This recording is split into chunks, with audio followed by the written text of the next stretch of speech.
Okay, let's do another problem from section 1.3. This is number 8. Let's read the instructions.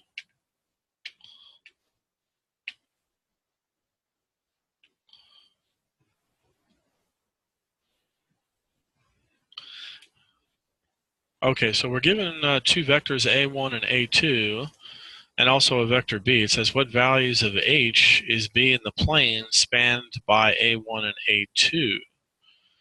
Okay, well, if you consider all the linear combinations of a1 and a2, the set of all those vectors is the plane spanned by a1 and a2. So, for example, 2a1 minus 7a2 is a vector in the plane spanned by a1 and a2. Negative 3a1 plus 5a2 is another vector in the plane spanned by a1 and a2. All right. So what they really want us to do is find the values of h that will satisfy this equation.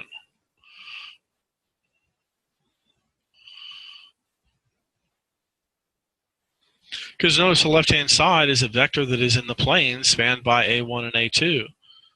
All right, so we're essentially going to do what we did in the last example. We're going to solve this system, and we're going to look at the restriction that that puts on h. We're going to try to force this equation to have a solution and look at the restriction that that puts on the h in the process. Okay.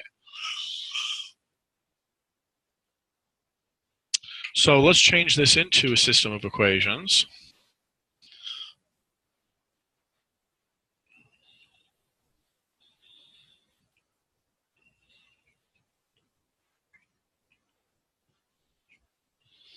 All right, and I'm just going to skip, I guess I could write down the three equations, but I'm just going to jump straight to the augmented matrix because that's all we really care about when we solve that system.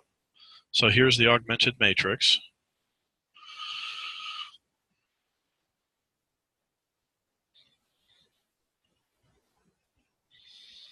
The only thing that's a little bit different about this is you have that h constant in there, all right? But let's go ahead and try to put this in reduced echelon form as always.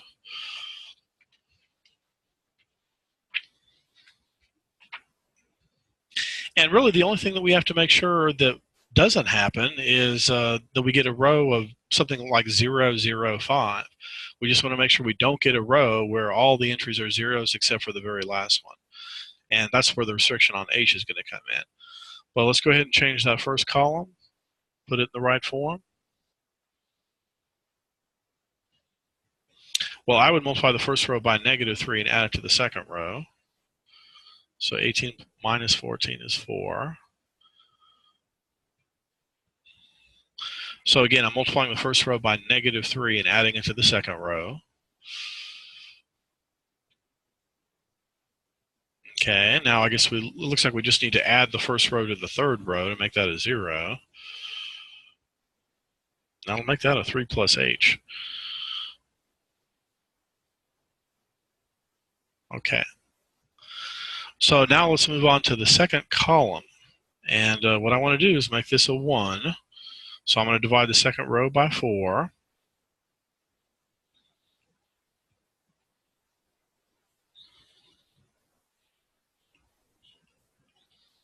That doesn't affect the third row at all, or the first row. But now what we want to do is change these guys into zeros if we can. So I'm going to multiply the second row by 6 and add it to the first row.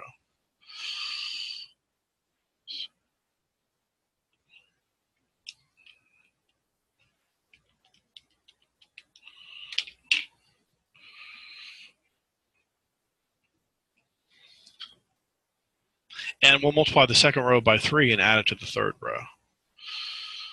So 3 times that is negative 12. I really have negative 12 plus 3 plus h. I guess that's a negative 9 plus h. So notice that as long as this is 0, we're okay.